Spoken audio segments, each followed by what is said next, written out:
Os alunos de entes federativos, eu tenho certeza que enriquecerão muito seu aprendizado com aquilo que será compartilhado durante hoje à tarde, hoje à noite, amanhã, tarde e noite, encerrando os ciclos do terceiro CONISAF. O Iberojúri tem uma característica interessante, professores, que é a reunião mesmo de pesquisadores, né? E aí o professor Fábio, com uma visão estratégica muito interessante, começou a abrir o Iberojúri para que os acadêmicos também pudessem participar, acadêmicos que nós dizemos, os alunos da graduação, em especial. E tem sido realmente uma experiência muito enriquecedora. A cada nova edição, nós vamos incrementando a participação nos painéis, a participação também nas conferências que são realizadas. Ano passado, trouxemos 2 professores, sonhamos muito com a vinda no ano passado do professor Jorge Bacelar Gouveia, e hoje ele está aqui presencialmente, que é uma honra imensa para a Universidade da Amazônia, para o nosso programa. Então, o CONISAP tem essa perspectiva de crescimento. É óbvio que nós não fazemos isso sozinhos, pelo contrário, e eu encerro a minha fala agradecendo às instituições que, desde o ano passado, já vieram nos apoiando para que pudéssemos realizar esse evento, e nesse ano também muitos parceiros, instituições, institutos, escritórios de advocacia que nos deram o apoio necessário. Eu cito aqui a Associação do Ministério Público do Estado do Pará, a ANPEP, o Instituto Brasileiro de Direito Público e Privado, IBDPP, a nossa irmã de Fortaleza, a Unicef, que sempre nos dá apoio também participando, várias outras instituições de ensino, os apoiadores premium, Pinheiro Mendes Advogados, Gama Malcher, também advogados, Brasil de Castro, Dias Advogados, professor Ricardo Dias, Marcos Advocacia, Barreto e Costa, advogados associados, Bentes também, Clodomiro Araújo Advogados, Chercan Advocacia, Paulo Ivan Borges Advogados, Tuma e Torres, Nobre Silva, Rodrigues Cruz, a COIMPA, que é a Cooperativa dos Membros do Ministério Público, e também o curso Castilha, além dos escritórios de advocacia Brasil, Carmo e Rodrigues, Silveira e Atias. Todos esses parceiros tornaram possível a realização desse evento internacional, que sempre é um grande desafio nos tempos em que estamos vivendo e nos reorganizando como país, como economia, mas temos certeza que valeu a pena e nós constataremos isso em cada um desses momentos de muito aprendizado, e em especial, é óbvio, ao final dessa jornada de 2 dias. Tenho certeza que o sentimento de todos nós será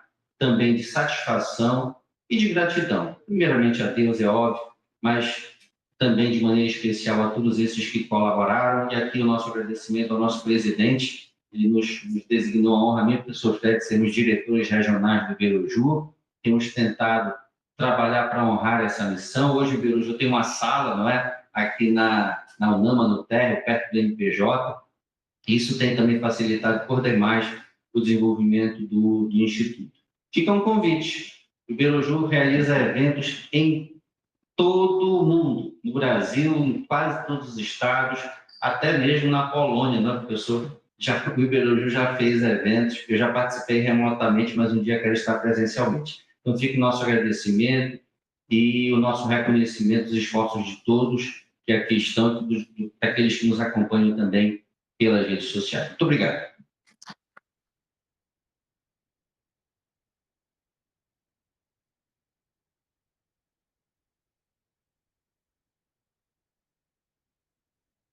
Agora, senhoras e senhores, é um prazer, né? E tão grande quanto o dito pelo professor Jefferson.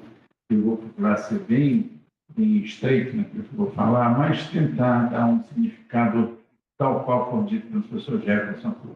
Nós estamos aí numa empreitada de alguns anos, né? Já estamos aí no terceiro caminhando na direção do 4º evento.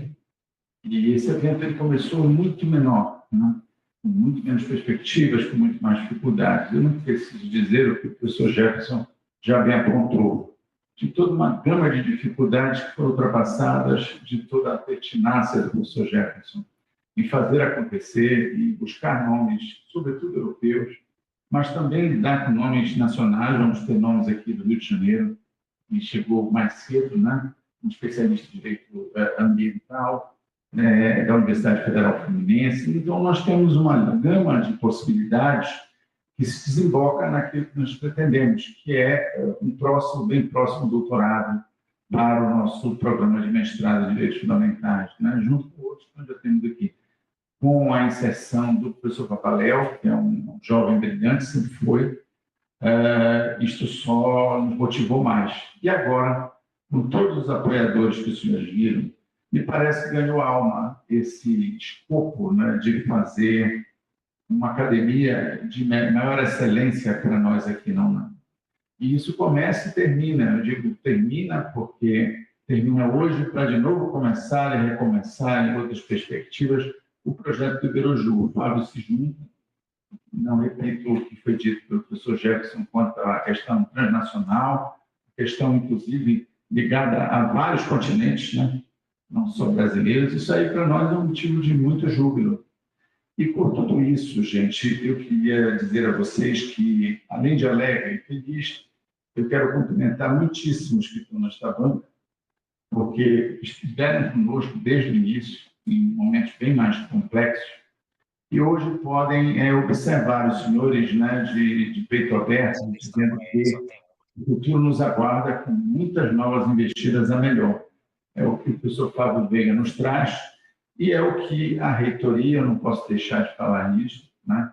Em outros momentos tivemos a boa vontade, inclusive, do professor Jorge Bacelar, de estar conosco, mesmo à distância, nunca se escusou de participar conosco, e hoje está ele aqui. Veja que é a realização de um sonho, como já disse o professor Gerson. Quero terminar falando da nossa queridíssima reitora, que conosco sempre esteve, inclusive na sala do Iberojur, na representação para eventos daqui, que nos dá o galardão de trabalharmos com o Paraná, de trabalharmos com outros mecanismos. Já estivemos em outros momentos no interior de São Paulo. O Iberojur ele faz eventos dentro e fora do Brasil numa dimensão bem considerável. Agora mesmo teremos a Argentina novamente, teremos um outro jogo de possibilidades para o segundo semestre. E eu digo tudo isso para agradecer a professora doutora, nossa reitora, né? E com tanta boa vontade, a professora Betânia, que tem nos acompanhado, uma figura, sobretudo, do professor Papaléu, mas recentemente do professor Jefferson, até chegarmos aqui. Gente, muito obrigado por estarem conosco e eu espero que os senhores sejam felizes nesse congresso e possam não só debater, mas defender ideias quando assim postularem ou apresentar seus trabalhos. Muito obrigado, doutor Jorge Bacelar, por estar conosco, né? Os ídolos de Coimbra também trazem o professor João, que é um professor de larga possibilidade, também internacional. Então, vejam, é motivo de júbilo para todos nós. Eu agradeço a todos, muito obrigado.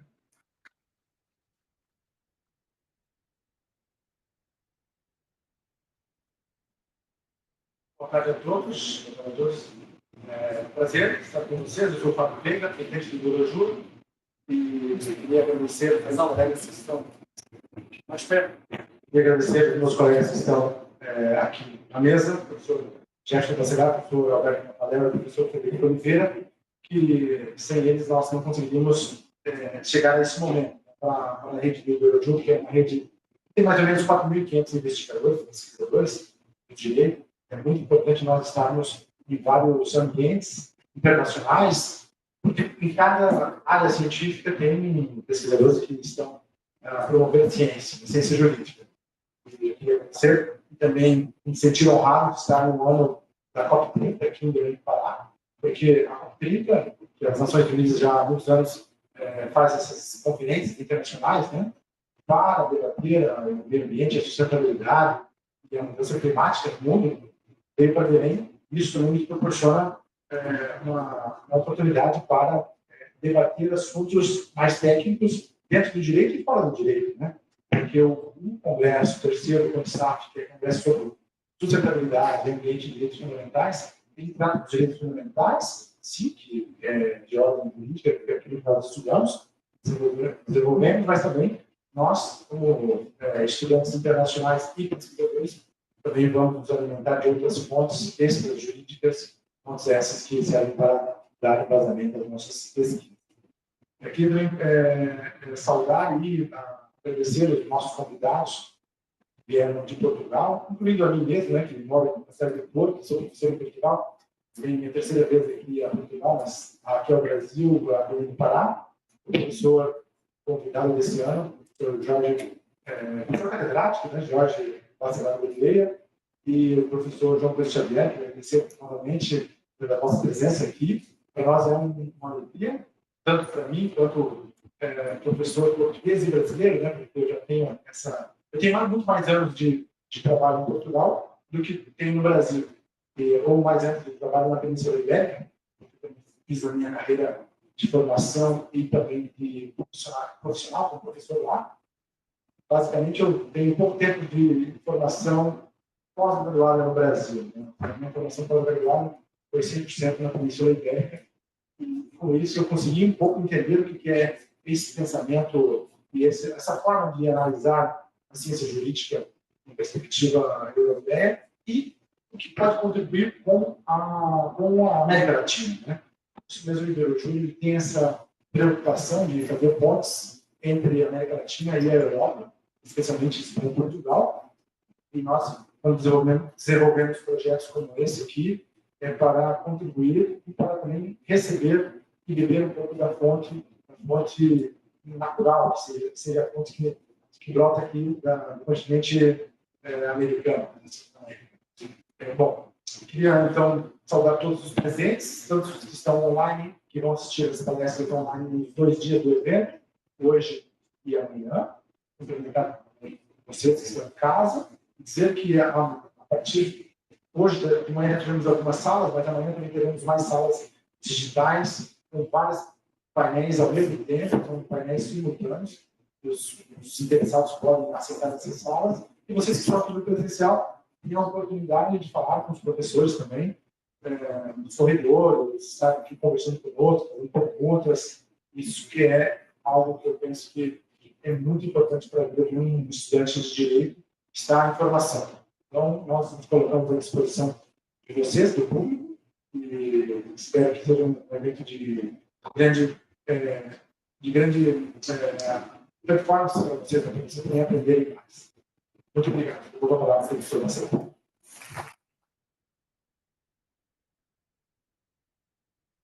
Desfazer a mesa e já começar, então, com a nossa primeira palestra. Obrigado a todos.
Boa tarde a todos e todas. Sou o professor Ricardo Dias, do Programa de Pós-Graduação Distrito de Ciências da Universidade da Amazônia, e é um privilégio presidir essa mesa. Professor Jorge, coincidências não existem. Com muito gosto, reencontro o meu preceptor em Lisboa, na Universidade Nova de Lisboa, no pós-doutorado, professor Jorge Bacelar Gouveia, como se denomina em Lisboa, em Portugal, um constitucionalista da mais valorosa cepa, conhecedor profundo do constitucionalismo português e europeu. E o professor Jorge Bacelar tem um plus, tem algo a mais do jurídico. O professor Jorge Bacelar teve uma vivência muito grande no parlamento, né, seja na Assembleia Municipal, seja na Assembleia Nacional, como deputado, como um cidadão, um político atuante e conectado em sintonia com a realidade portuguesa.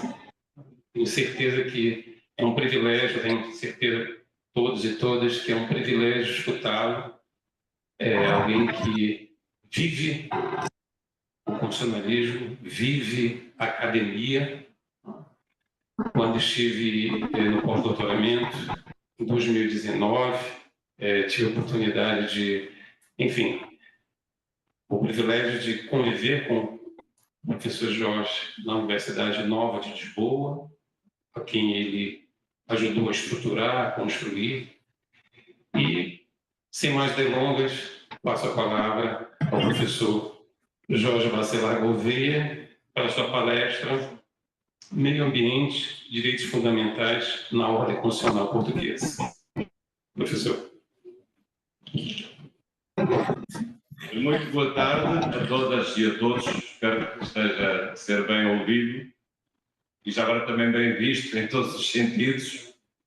E é um grande gosto aqui estar pela primeira vez em Belém do Pará. Já vim muitas vezes ao Brasil, muitas mesmo, mais de 40 vezes, mas faltava aqui realmente conhecer esta bela cidade e este belo estado, o estado do Pará. Portanto, muito obrigado pelo convite. Cumprimento também todas as autoridades da Universidade da Amazónia e dou os parabéns por este congresso, o terceiro congresso, o ANISAF, em boa hora já iniciado e que hoje e amanhã tem a terceira edição. Permitam-me também cumprimentar a todos os senhores coordenadores e diretores dos vários cursos e da instituição que nos acolhe. Em particular também cumprimento o moderador desta mesa, o meu antigo aluno e com saudades sua, o Dr. Ricardo Augusto Dias da Silva, aliás, que também tem aqui um livro que agora apresentou, o Sistemas de Saúde Brasileiro e Português. Acho que respondeu a um trabalho que desenvolveu na Faculdade da Universidade Nova de Lisboa.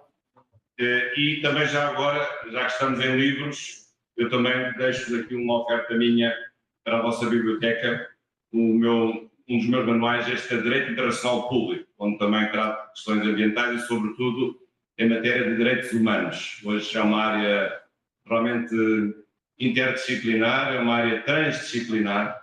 No fundo, é uma área que tem a ver com todos os setores da vida, tudo é direitos humanos, felizmente e às vezes infelizmente. E, portanto, deixo esta oferta também à vossa universidade, esperando que seja útil no trabalho que possam desenvolver. Eu vou fazer esta minha intervenção através de um PowerPoint que vai ser agora aqui projetado. Eu não tenho comigo aqui o apontador, mas vou contar com o apontador humano que vai avançando de slide em slide. Não são muitos slides, mas julgo que estamos no primeiro slide. Tem as minhas coordenadas para depois podermos continuar esta conversa, quem sabe, através do correio eletrónico, noutra ocasião, se não houver tempo aqui para podermos estudar e podermos discutir alguns assuntos. Mas, avançando para o primeiro tema, eu queria fazer um enquadramento, penso que se impõe, um enquadramento histórico-constitucional da matéria dos direitos fundamentais e em matéria particular dos direitos fundamentais do ambiente. Nós hoje vivemos um período novo, sabem que a história humana tem 3.000 anos, não é? 3.000 mais 2.000, 5.000 anos, se considerarmos que a história começou em 3.000 anos antes de Cristo, portanto são 5.000 anos, isso não é nada da evolução do homem, e muito menos será o Estado constitucional em que nós vivemos, o Estado de Direito, que nós todos os dias construímos, de facto é um Estado que se vai complexificando, que se vai adensando, que se vai aperfeiçoando. E, portanto, nestes últimos 200 anos, realmente nós ganhámos novas instituições. Aliás, o Brasil é uma república já agora. Até ao século XVIII não havia nenhuma república. Todos os países eram monárquicos.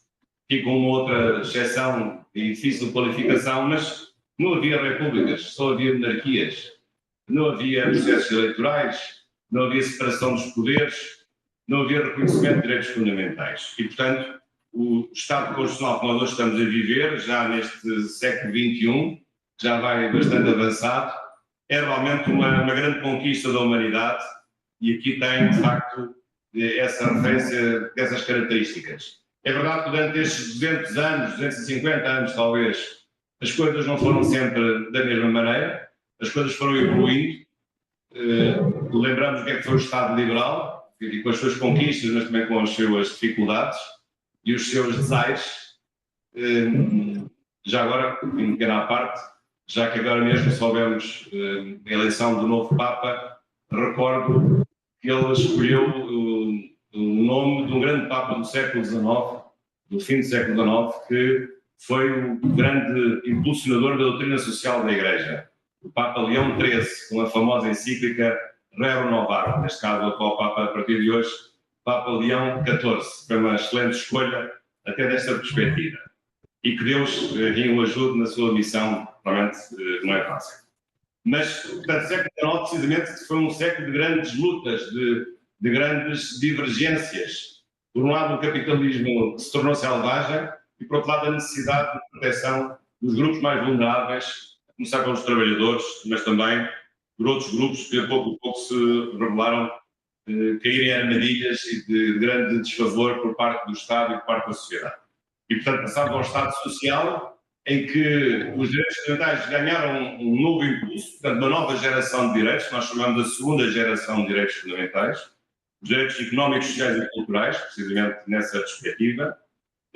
Na prática, só vai ser estabelecido no fim, a seguir à Segunda Guerra Mundial, portanto, terminando a Segunda Guerra Mundial, embora já com alguns pronúncios, quer na Constituição de Weimar, quer na Constituição Mexicana de 1917, quer até na Constituição Republicana de 1911 de Portugal, já, em certo sentido, já havia alguns direitos que podiam assemelhar-se a alguns direitos sociais, mas, de facto, esses direitos sociais aparecem no século XX.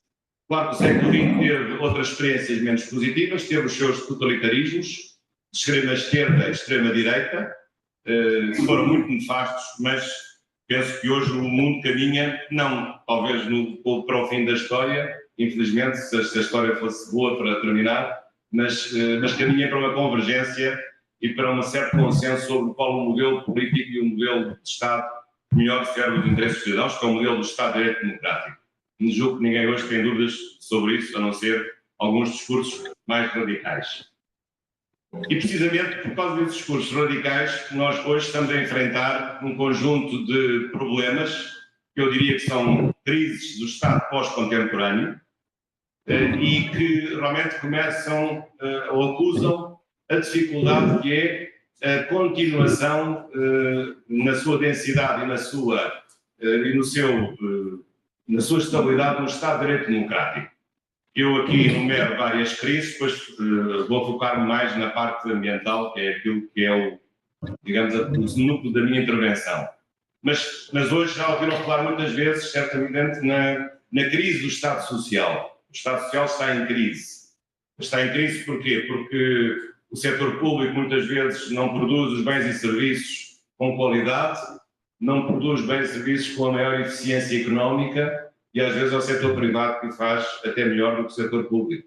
Portanto, o Estado Social, nessa dimensão de prestação de serviços e de produção de bens públicos, está em perda, além da burocracia gigantesca que gerou e de outros problemas que têm sido, aliás, assinalados há várias décadas.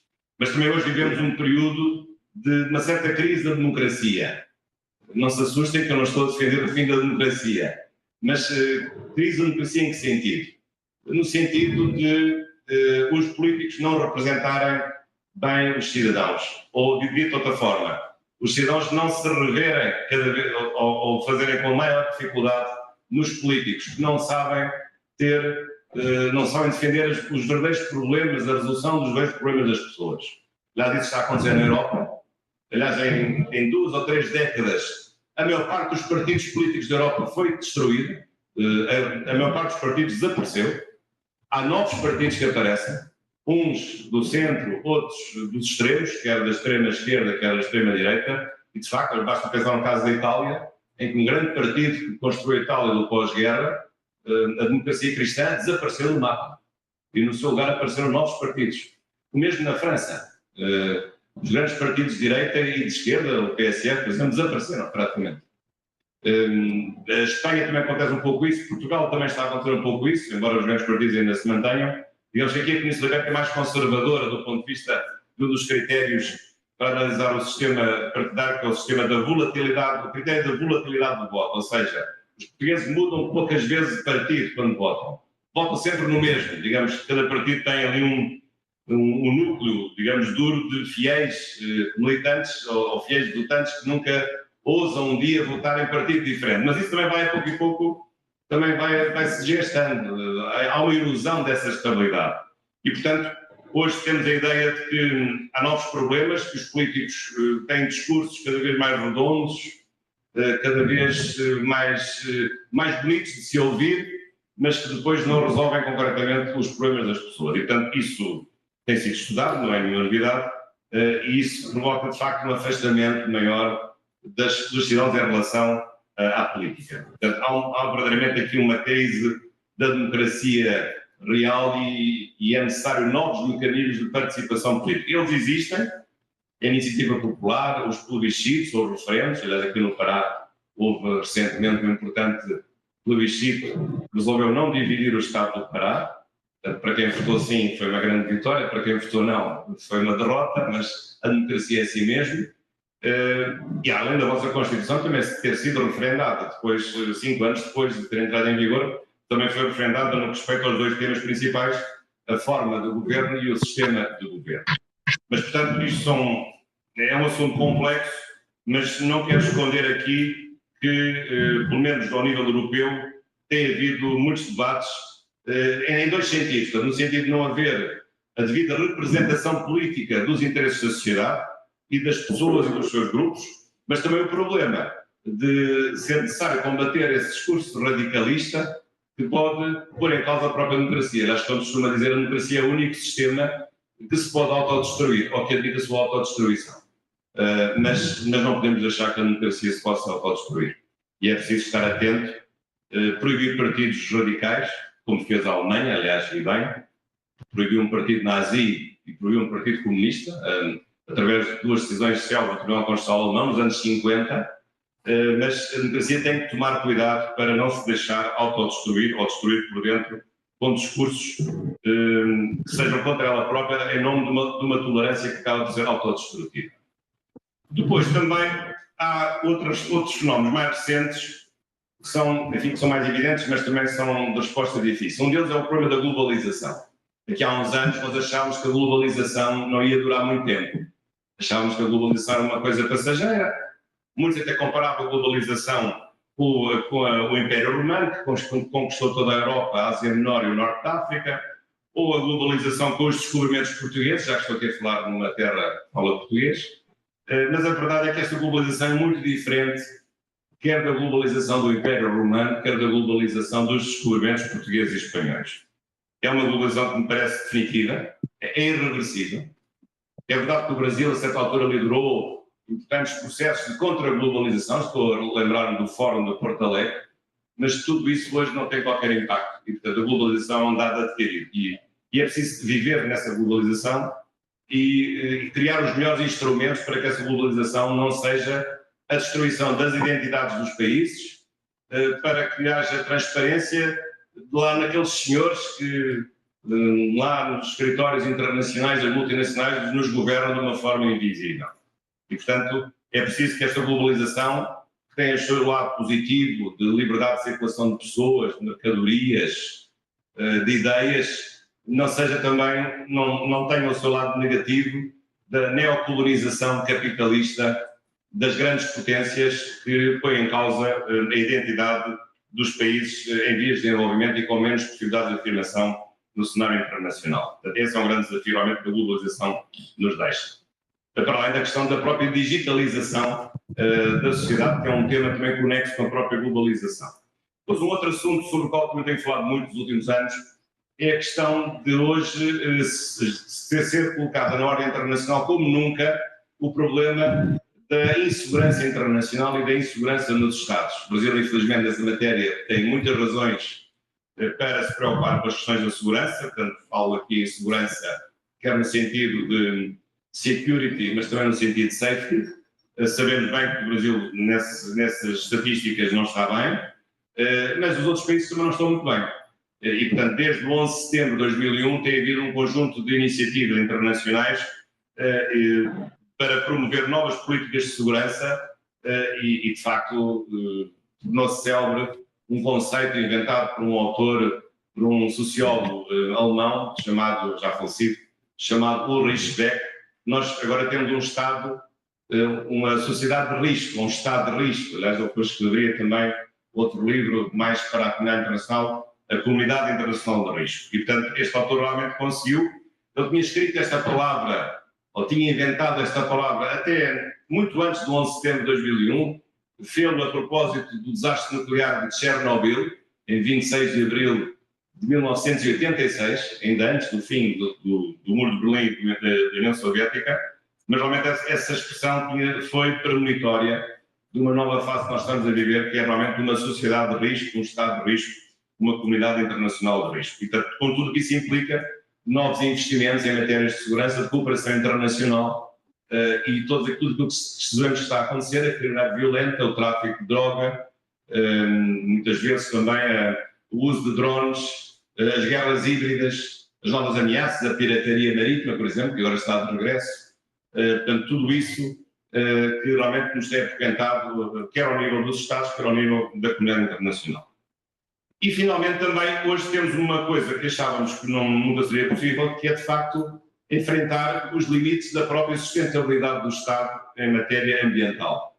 Eu ainda me lembro que há 20 anos, há 30 anos, ainda me lembro de ler livros em que se dizia que a questão das alterações climáticas ou a questão do ambiente era tudo uma invenção para atrapalhar a vida dos Estados capitalistas. Alguns até diziam que era uma invenção comunista para atrapalhar a vida dos Estados capitalistas. Até poderia ser, de facto, era capaz de ser. Alguns partidos verdes, de facto, começavam a ser verdes, mas antes de ser verdes eram vermelhos, eram partidos comunistas, de facto.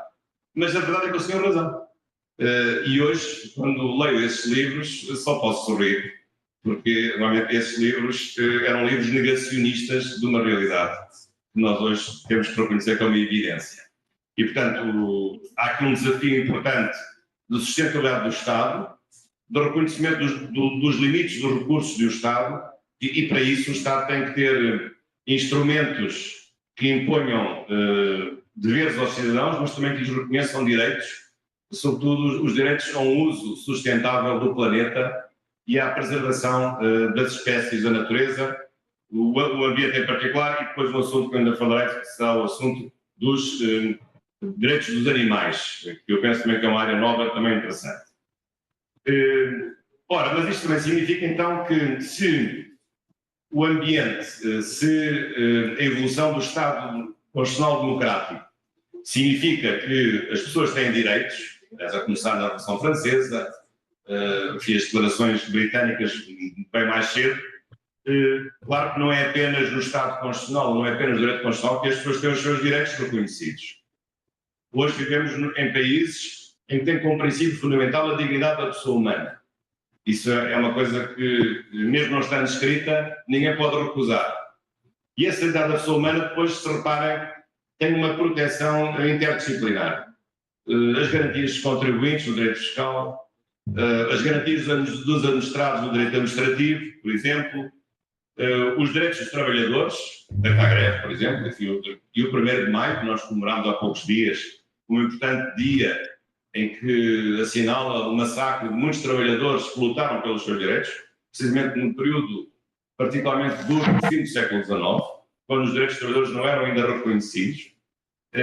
E os direitos humanos, claro, não são apenas hoje uma realidade do direito do Estado, como direitos fundamentais, mas também uma realidade do direito internacional público, através daquilo que chamamos de direitos humanos para o direito internacional público, direitos fundamentais, essa palavra mais usada para o direito constitucional. E aqui também tem um pouco à semelhança do que eu vos referi na evolução do Estado, temos hoje aquilo que nós dizemos várias gerações de direitos. Enfim, há autores que contestam este modo de explicar, mas penso que essas novas gerações de direitos são verdadeiras. E já agora também invoco aqui e faço a minha homenagem ao professor Paulo Benavides, um grande constitucionalista brasileiro, que muito defendia esta explicação dos direitos fundamentais segundo várias gerações. Aliás, ele, enfim, nas várias edições do seu livro, Direito Constitucional, um grande livro, chegou até a reconhecer a existência de uma quinta geração de direitos fundamentais. Eu acho que já vamos na sexta, mas pode ser que esteja exagerado, espero que não. Mas há várias gerações de direitos, de facto. Há uma geração, enfim, mais óbvia dos direitos liberais, associada ao próprio constitucionalismo como mecanismo de limitação do poder. Portanto, o Estado Constitucional, com as suas constituições, marcou uma viragem contra um Estado absoluto, em que o princípio era exatamente o contrário, era o princípio do poder arbitrário, era o princípio, o famoso princípio, se nós formulava em latim, princeps legibus solutus, ou seja, o príncipe, o rei, estava livre da lei, portanto, o próprio poder estava acima da lei, enquanto que o constitucionalismo, esse princípio não pode prevalecer. Há um poder constituinte, mas a partir do momento em que o poder constituinte se expressa, os órgãos não estão acima do poder constituinte, estão abaixo do poder constituinte. Porque se fazem leis inconstitucionais, elas não podem prevalecer. Portanto, é exatamente o contrário. Digamos, o legislador não está acima da Constituição, está abaixo da Constituição. E quem diz o legislador, diz o Executivo, e já agora também os Supremos Tribunais, incluindo o STF, já agora. Portanto, todos os órgãos constitucionais estão abaixo da Constituição, não estão acima da Constituição. Isso é que é o verdadeiro constitucionalismo no sentido de ser um princípio de limitação efetiva do próprio poder político nas suas várias funções. Portanto, esses direitos iniciais foram-se desenvolvendo, as grandes liberdades públicas, o direito de propriedade, os direitos e as garantias no âmbito do processo penal, a proibição da pena de morte em alguns países, ou da prisão perpétua, a proibição das penas corporais, que havia penas corporais até ao século XIX, a verdade é essa. Tudo isso se humanizou, enfim, em geral a humanização do direito penal foi um processo muito importante no século XIX. Depois o século XX trouxe, como vos disse, a tal segunda geração dos direitos económicos, sociais e culturais, mas agora mais recentemente, a partir dos anos 60, 70, aparecem gerações mais restritas de direitos humanos, ou direitos fundamentais neste caso. Desde logo os direitos em matéria ambiental, como os direitos em matéria de manipulação genética, lembro da proibição da clonagem e de várias convenções sobre essa matéria, ou, por exemplo, também o direito à privacidade no âmbito do desenvolvimento das tecnologias digitais a partir dos anos 80, sobretudo. Depois uma quarta geração de direitos, que hoje também está em grande expansão, são os direitos das minorias. Minorias de todo o tipo. Aliás, há um novo ramo do direito que está associado às minorias, que é o direito antidiscriminatório, ou o direito da igualdade social. E, portanto, há hoje um grande desenvolvimento doutrinário sobre a proteção dos grupos mais vulneráveis, que normalmente são os grupos minoritários, em função de vários critérios, seja o critério de sexo, género, o critério da nacionalidade, o critério da religião, o critério da orientação sexual, e outros critérios possíveis que podem fundar essa discriminação inadmissível. E, portanto, isso tem sido discutido, enfim, com posições mais conservadoras e mais progressistas, mas penso que hoje ninguém pode negar a importância destes direitos de quarta geração, os direitos das minorias. Aliás, aqui inclui as mulheres que não são minoria, são maioria, mas aqui mulheres minoria porque são a minoria de poder e deviam ter tanto poder como os homens, mas infelizmente as mulheres, devido à falta do seu empoderamento, continuam a ser uma minoria.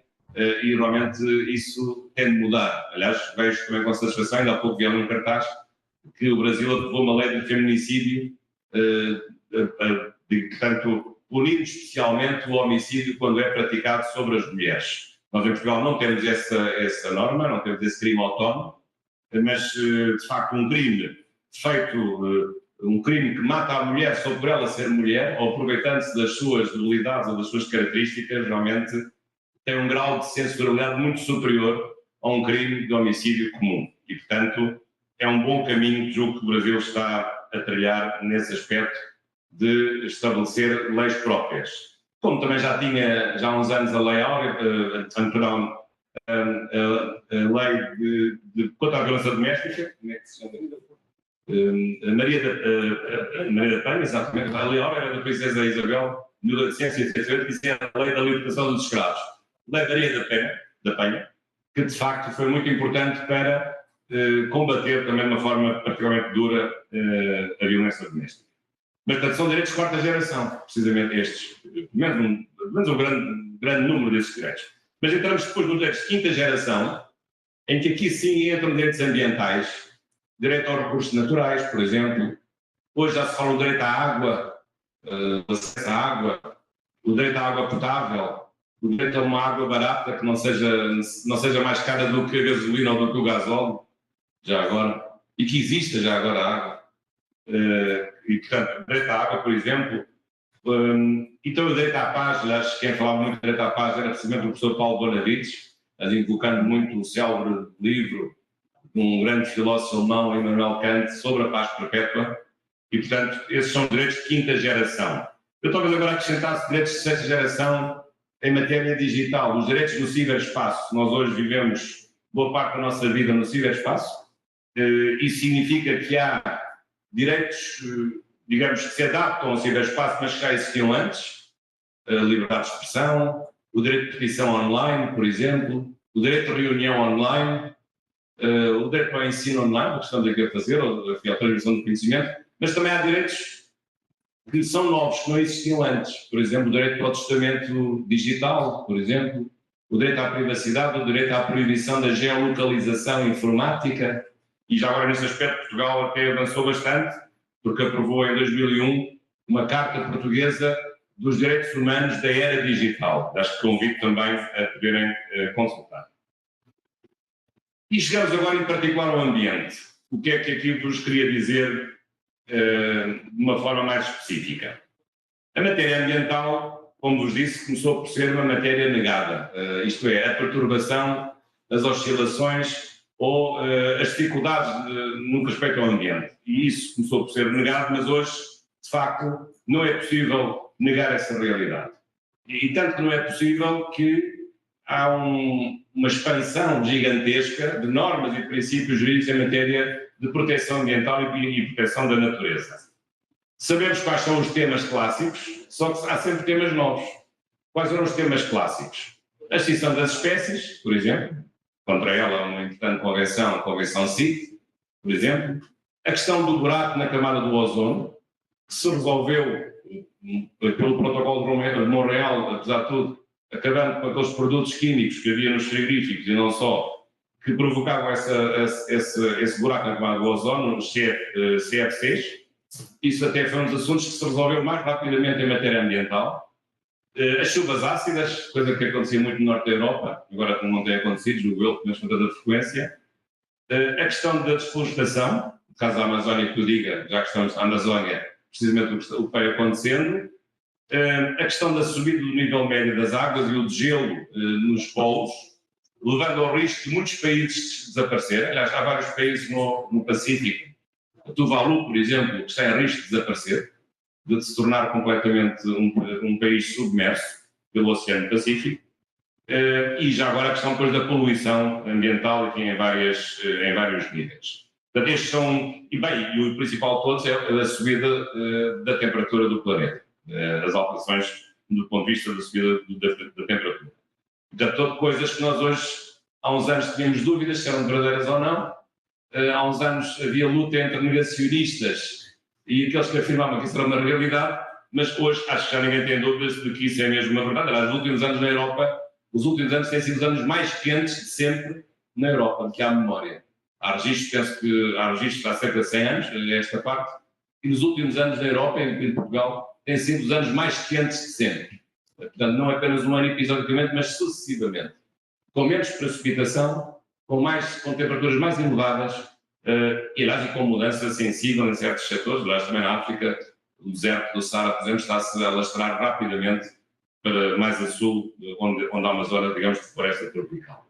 Portanto, penso que são questões que são óbvias, tem havido resposta. Aqui, sobretudo, o grande impulsionador foi o direito internacional do ambiente, de facto, e nesta cidade, aliás, em novembro, e com muita justiça, dá aqui a COP30, precisamente dando importância a esse facto. Destaca aqui talvez o texto fundador do Direito Internacional do Ambiente, a Declaração de Estocolmo de 1972, trouxe um conjunto de princípios muito importantes de proteção ambiental, e depois todas as reuniões que têm havido nas Nações Unidas, a reunião do Rio, a reunião da África do Sul, de Joanesburgo, sucessivamente várias reuniões, precisamente, julgo que 10 em 10 anos, para se atualizarem várias questões nesta matéria do direito ambiental. Portanto, sendo um direito internacional, rapidamente também se foi propagando aos vários países e os países, as suas constituições foram sendo sensíveis à proteção de direitos e de princípios para a preservação do ambiente e também, por isso, da própria natureza. Agora só mais 2 apontamentos que eu posso terminar. Para vos dizer um pouco sobre a Constituição Portuguesa nesta matéria.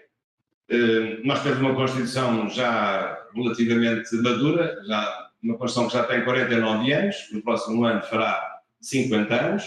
Foi feita na sequência da nossa Revolução dos Escravos, 25 de abril de 1974, e é curioso que a Constituição, desde a sua origem, tem um artigo dedicado à proteção do ambiente. Mas o artigo até é bastante completo e eu até diria complexo, porque são várias coisas que lá estão. Acho que tem sido alvo de sucessivos estudos, sobretudo nestas 2 ideias. A ideia de que o ambiente suscita uma proteção ao nível dos interesses difusos, que não são bem direitos fundamentais individuais, mas também, na verdade, aparece um direito fundamental ao próprio ambiente, que se pode individualizar, digamos, o ambiente como bem comunitário, mas também que, em certa medida, divisível. Um pouco aqui, aliás, a lógica é parecida com a saúde.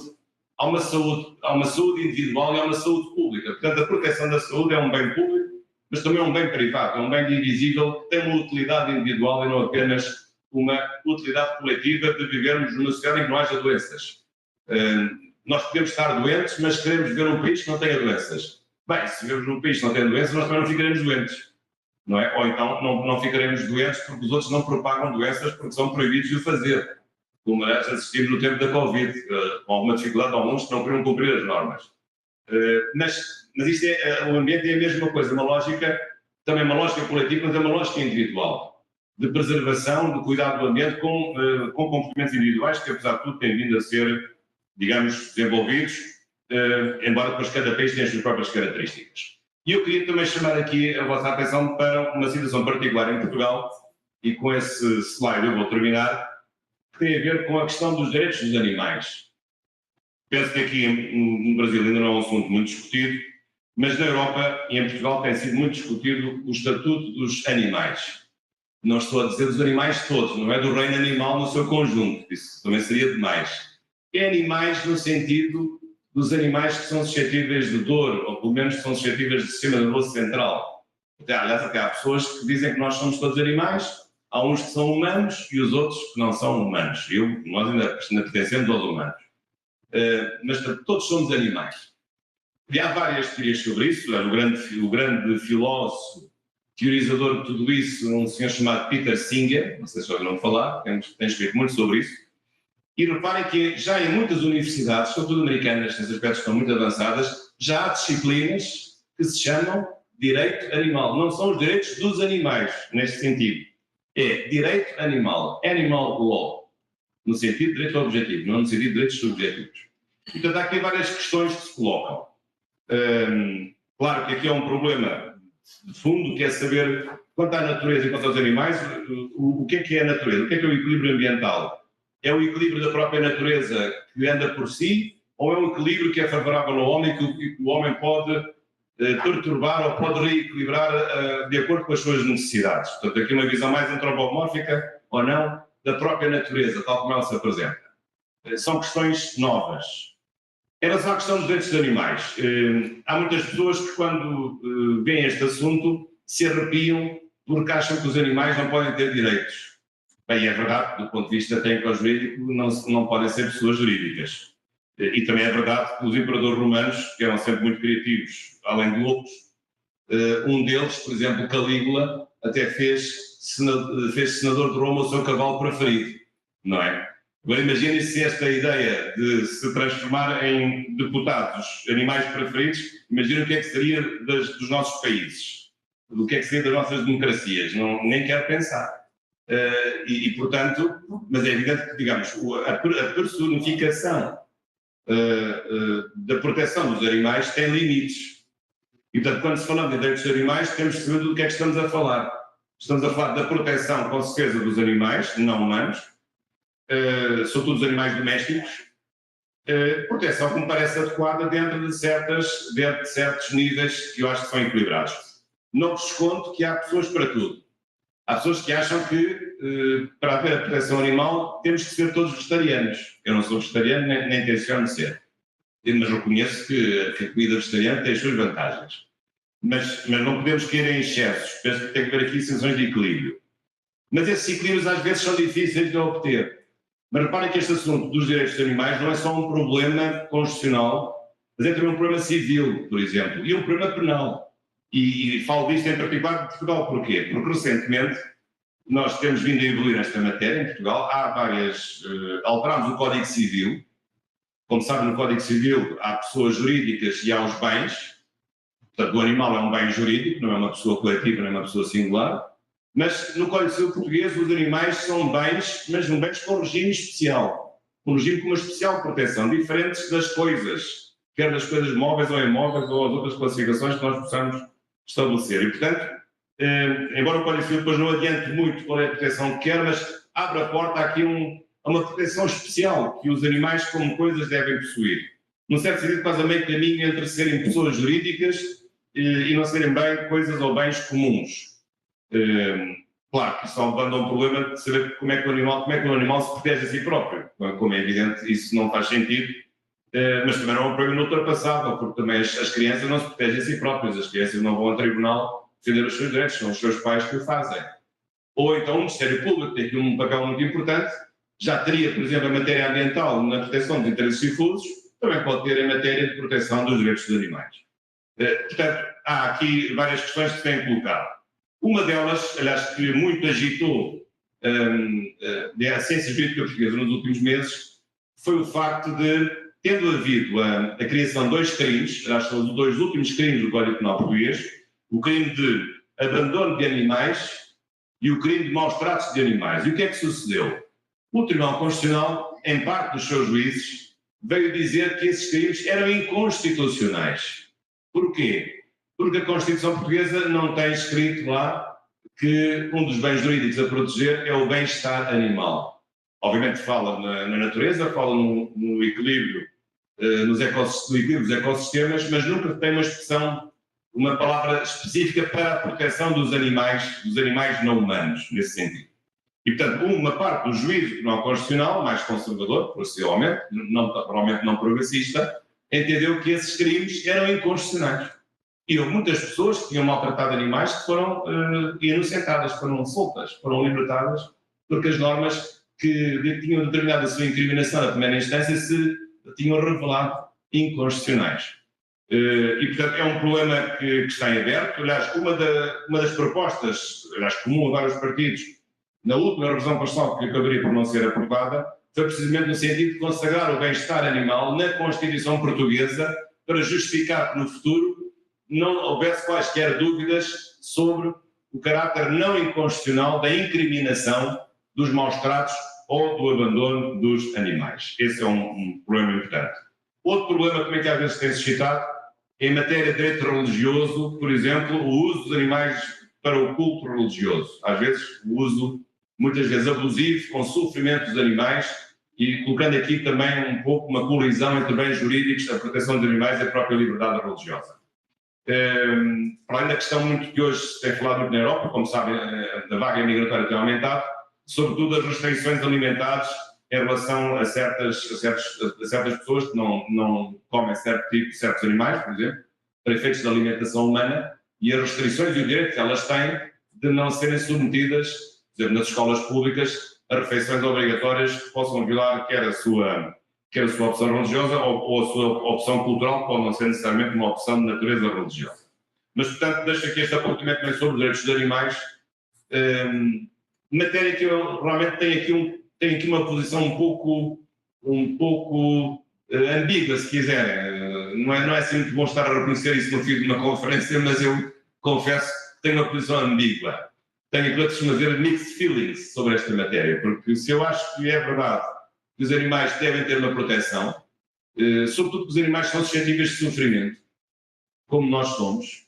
Basta pisar a pata do nosso cão ou do nosso gato e sabemos como é que ele vai reagir.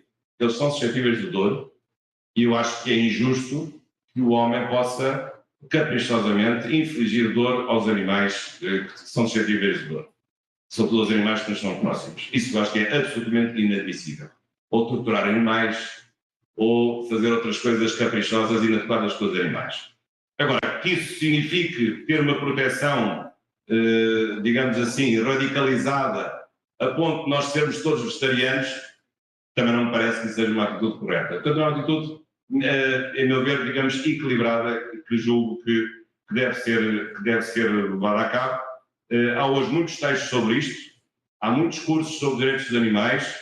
É um tema que apaixona muitas pessoas, quer contra, quer a favor, mas penso que é um assunto também que se insere numa lógica mais ampla da proteção da natureza, visto que os animais são de toda a natureza, de toda a criação, tirando a criação humana, portanto a criação não humana, porventura aquela criação que nos é mais próxima, são todos animais de natureza doméstica.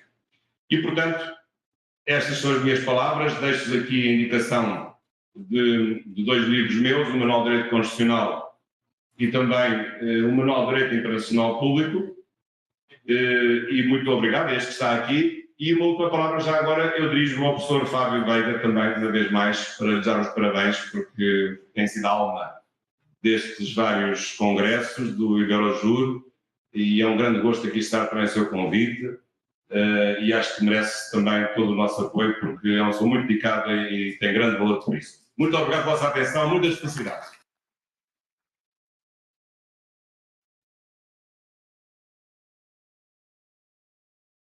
Agradecendo a brilhante palestra com que nos brindou o professor Dr. Jorge Baceva Gouveia, quem chegou presencialmente depois do início da palestra dele, quem está assistindo online, pode ter a oportunidade, enfim, de realmente presenciar e averiguar sua capacidade, seu domínio sobre a Constituição Portuguesa e sobre, no caso, o tema abordado por ele nessa palestra. Professor Jorge Bacelar, peço que, na dinâmica do evento, fique conosco na mesa, antes de chamar a próxima palestrante. Gostaria de registrar a presença da magnífica reitora, Betânia Vidal, pró-reitor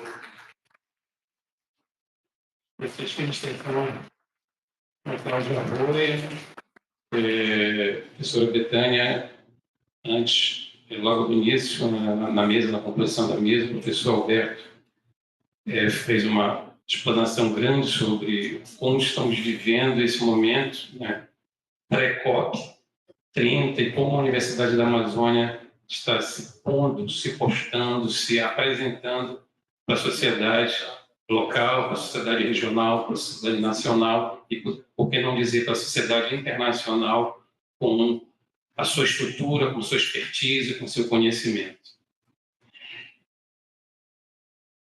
Vou chamar, então, agora a professora doutora Maria do Rosário Anjo, e quero saudá-la em nome da coordenação do evento, em nome do professor Fábio Veiga. A professora Maria do Rosário Anjo é professora de Direito Público na graduação, mestrado e doutorado da Universidade de Lusófona, Portugal, e vem nos brindar com a palestra Direito à Cidade e Sustentabilidade. Professora. Muito obrigada a todos. Espero que nos estejam a ouvir bem. Os meus cumprimentos ao NAMA por este magnífico evento, e só lamento não poder estar aí presencialmente convosco. Queria agradecer à Universidade do Norte da Amazónia, na pessoa da senhora reitora. Estão-me a ouvir? Agora.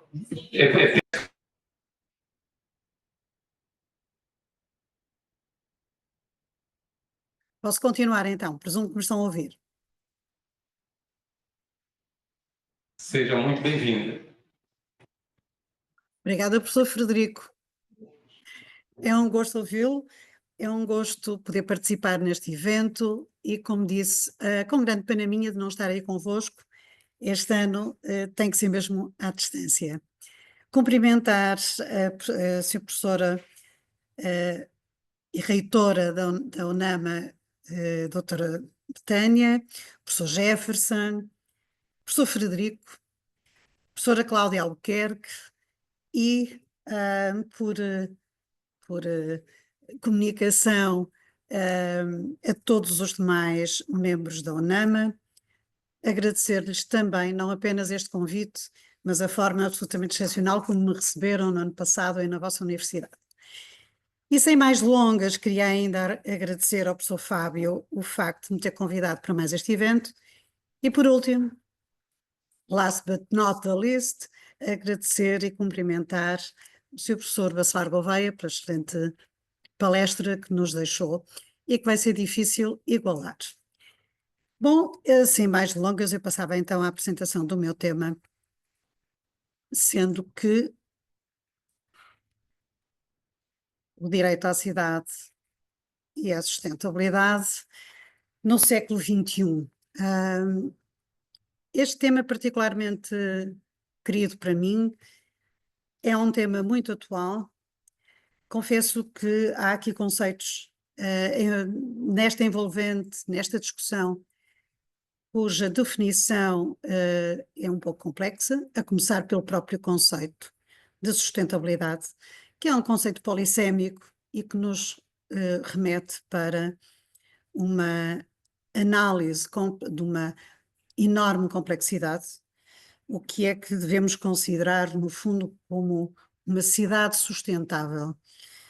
Basicamente, o conceito que eu vou adotar e com base no qual vou desenvolver esta exposição é que uma cidade sustentável é, desde logo, uma cidade socialmente bem concebida, com um ambiente saudável, com uma urbanização adequada e uma urbanização planificada e, por último, complementada por políticas públicas que garantam que a cidade é, efetivamente, um lugar aprazível para se viver e que é inclusiva, tecnologicamente desenvolvida no sentido de potenciar aos seus habitantes a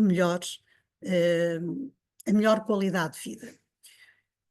Mas porquê o direito à cidade? Nós ouvimos o professor Bacelar Gouveia falar de direitos fundamentais e referiu muito bem as diferentes gerações de direitos fundamentais. O direito à cidade não aparece tradicionalmente como um direito fundamental.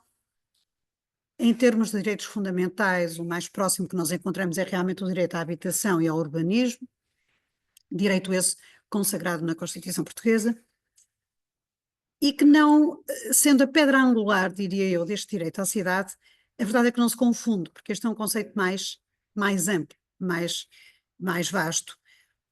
O direito à cidade tem a sua origem no século passado, nos anos 60, com alguns autores de referência, o primeiro dos quais, Henri Lefebvre, com uma obra que ficou consagrada e que marca o início do desenvolvimento de todo um conjunto de ideias em torno do direito à cidade. Na sua obra Le Droit à la Ville, Henri Lefebvre defende, de facto, que existe um direito à cidade. A sociedade industrial, capitalista, da segunda metade do século XX, apresentava já muitos problemas de difícil resolução, nomeadamente alguns na área também da segurança e da conturbação social. E é um pouco neste contexto que o direito à cidade vai ser desenvolvido por este autor. Mas não podia deixar de fazer aqui também uma referência às ODS, definidas pelas Nações Unidas, nas quais, se pararmos para analisar bem esta ODS 11, o direito à cidade está aqui contemplado. Cidades e comunidades sustentáveis. Portanto, isto é muito mais que direito à habitação, é de facto um direito mais amplo, em que se pretende garantir a todos uma cidade aprazível, com boa qualidade de vida e em que os bens, não apenas os bens essenciais, porque naturalmente o acesso à água, o acesso aos bens públicos essenciais tem que estar garantido, mas também um pouco mais do que isso, o próprio lazer, a arte, a cultura.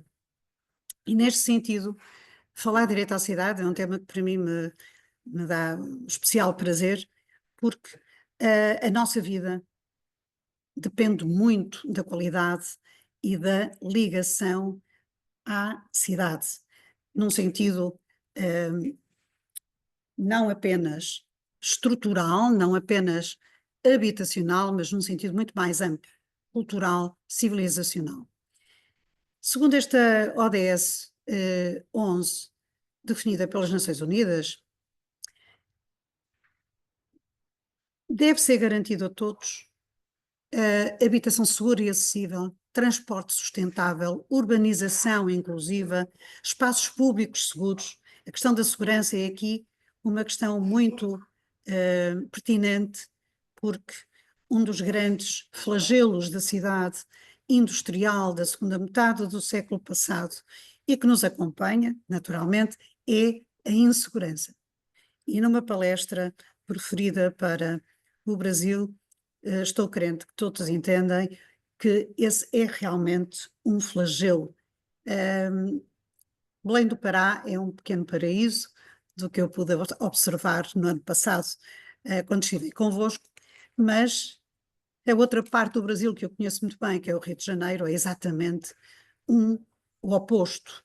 É um paraíso natural, é uma beleza absolutamente indescritível e, contudo, é uma cidade minada pelo medo, onde não se pode andar livremente pela cidade. Isto é o oposto do direito à cidade. Direito à cidade é poder usufruir da cidade sem medo, com segurança, com paz, com um meio ambiente sadio, um espaço convidativo à cultura, ao lazer, ao prazer do convívio social e não à violência. De facto, falar de direito à cidade, e como vimos, as Nações Unidas ressuscitaram este conceito, se não mesmo adotaram este conceito nesta ODS número 11, no sentido de introduzir nas políticas públicas atuais um conceito de direito à cidade que potencie a paz social. Eu acho que essa é a principal fundamento por trás desta nova agenda urbana em que o direito à cidade vem assumir de facto este novo papel. Este documento, a nova agenda urbana, que foi adotada na Conferência Habitat em 2016, acaba por ser, no fundo, a consagração do conceito de direito à cidade do Lefebvre. Sobre este conceito, não há dúvida que ele é muito ideológico e, para quem não me está a ouvir, uma revisão à literatura de referência facilmente se irão a perceber que os autores que dão início à conceptualização do direito à cidade são todos, têm uma conotação marxista, o que por vezes leva alguns setores doutrinais a refutar, só por isso, o contributo destes autores. Isto é ideológico, é ideológico, mas como há pouco, e muito bem referia o Sr. Professor Bacelar Gouveia, nas torres. Ali nas torres. desculpa, mas está a haver uma interferência no som.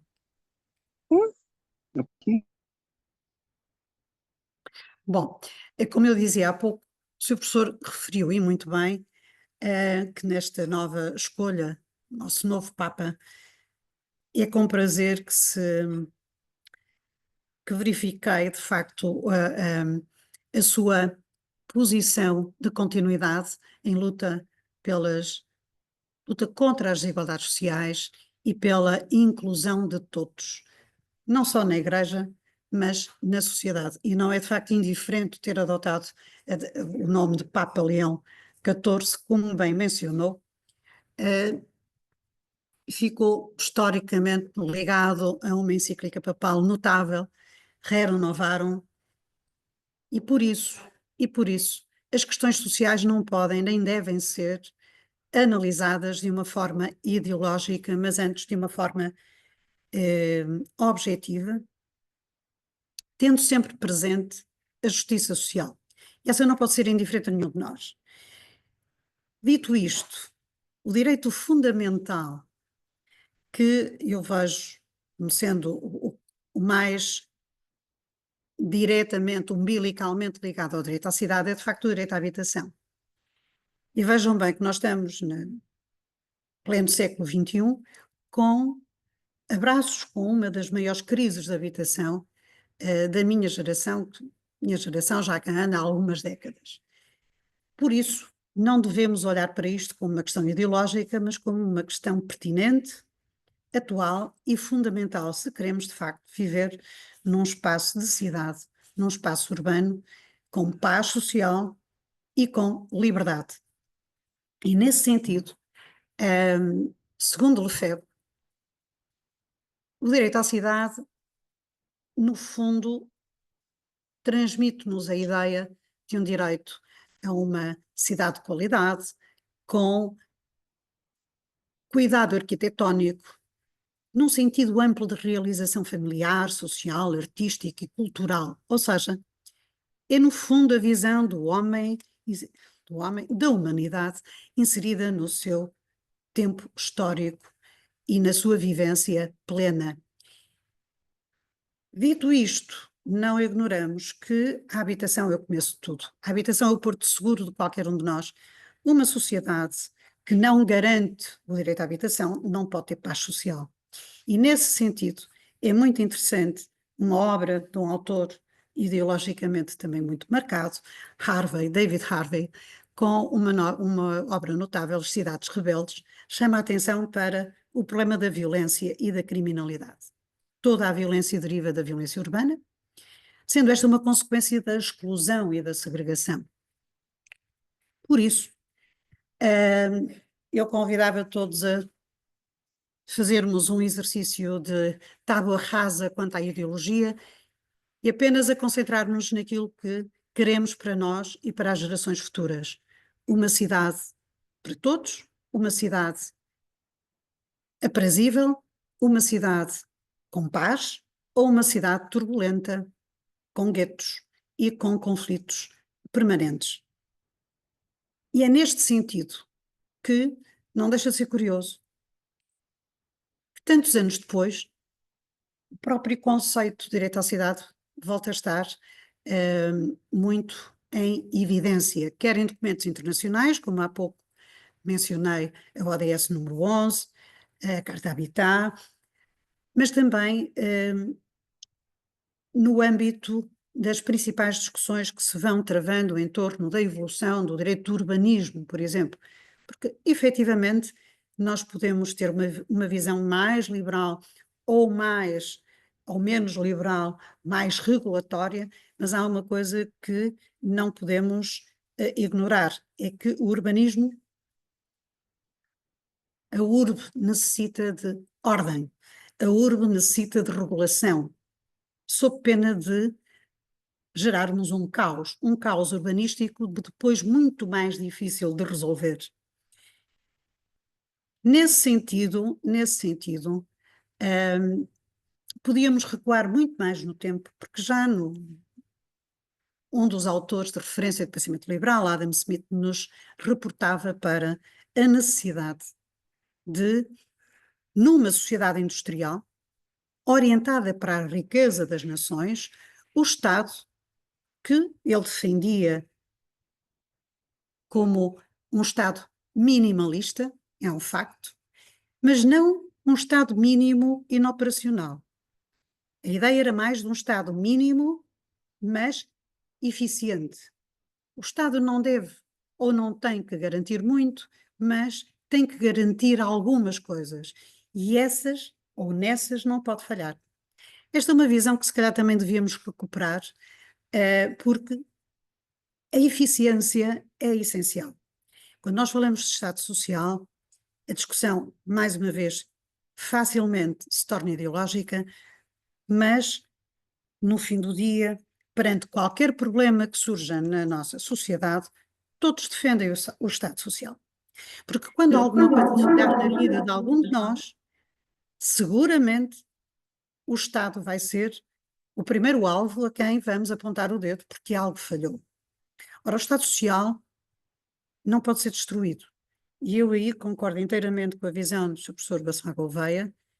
Não há melhor modelo, nem outro modelo alternativo ao Estado de Direito Democrático, mas não há Estado de Direito Democrático sem Estado Social.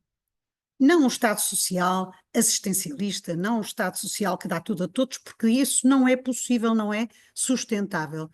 Um Estado que garante o essencial. E se o Estado não falhar nessa função, o resto cabe a cada um de nós alcançar. E esta visão da Adam Smith, poderão dizer, bom, é redutora, saímos de uma análise ideológica de um polo para o seu extremo, mas ela é muito interessante, porque, sobretudo quando apela à necessidade do Estado garantir um conjunto de public utilities essenciais à sociedade industrial moderna e desenvolvida, e disto vai depender a riqueza das nações. Nisto, vamos, no fundo, encontrar a ideia de bem comum, e este bem comum exige infraestruturas. E é muito curioso que, se pensarmos nestes termos, vamos conseguir compatibilizar aquilo que é, no fundo, o objetivo da sociedade em geral, que é ter acesso à habitação, a condições de vida equitativas, justas e de qualidade, mas também à realização do desenvolvimento industrial e capitalístico. Portanto, nós podemos compatibilizar estes dois mundos? Se calhar sim, podemos. Para o fazer, devemos despir um pouco a capa ideológica que tantas vezes turva o nosso discernimento, para perceber que temos de encontrar um equilíbrio, temos de encontrar a possibilidade de compatibilizar aquilo que é social, aquilo que é desenvolvimento económico, e que um sem o outro não poderão nunca ser bem-sucedidos. Nesse sentido, eu creio que este termo de sustentabilidade, sendo um conceito polissémico, muitas vezes difícil de delimitar os seus contornos, é um conceito que apela justamente ao equilíbrio, a conseguirmos equilibrar estes dois objetivos que nem sempre são fáceis de compatibilizar, e se calhar encararmos o facto de a discussão em torno de saber se sim ou não ao Estado Social é uma discussão que não faz sentido, porque a resposta só pode ser uma: sim ao Estado Social. Porque se respondermos de outra forma, no fim do dia, qualquer um de nós tem a sua existência posta em causa. Então não vale a pena tanta riqueza, não vale a pena acumular tanto capital se privarmos uma grande parte da sociedade do acesso a bens essenciais, para uma minoria da sociedade ter tudo isso e muito mais, mas não poder usufruir do que tem, porque não tem paz social, porque não tem segurança, porque tem que esconder e tem que se esconder de todos os outros para poder viver o seu dia a dia. Será essa uma vivência que interessa a algum de nós? Eu diria que não. E isso leva-nos ao foco essencial, que eu penso sem o qual o direito à cidade não faz sentido, o conceito de sustentabilidade também não, que é o direito à habitação. Efetivamente, o direito à habitação é aquela base na qual o Estado não deve falhar, a sociedade em si não deve falhar. Eu não estou a dizer que toda a habitação deve ser proporcionada pelo Estado, obviamente que não, mas o Estado tem que garantir que no ordenamento do território, na distribuição dos solos, no planeamento da urbe, pensa em todos. Apenas isso. É perfeitamente compatível o direito à propriedade privada com o direito à habitação e ao urbanismo. Aliás, a nossa Constituição portuguesa consagra precisamente no mesmo artigo tudo isto que eu acabei de dizer: direito à habitação, direito ao urbanismo e também o direito à propriedade privada.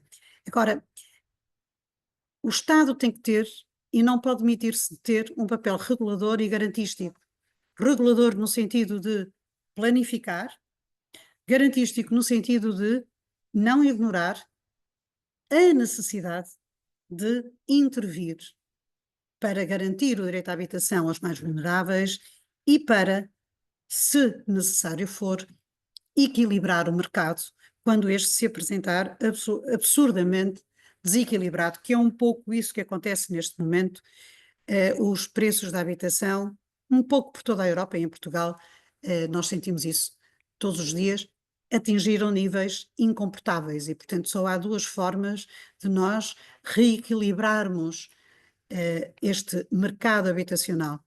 Uma delas, naturalmente, é o Estado poder garantir a habitação social a todos aqueles mais vulneráveis que não podem pagar a habitação a preços de mercado, mas também, porque não, intervir no mercado, ele próprio como agente económico, podendo usufruir depois dos ganhos que esse mercado pode gerar.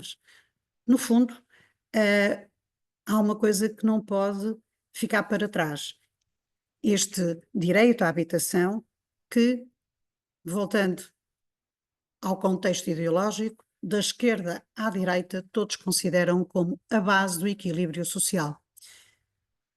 Ainda retomando Adam Smith, que definia, para além das funções de segurança e defesa e administração da justiça como funções reservadas ao Estado, definia depois um conjunto de public utilities que o Estado tinha que garantir.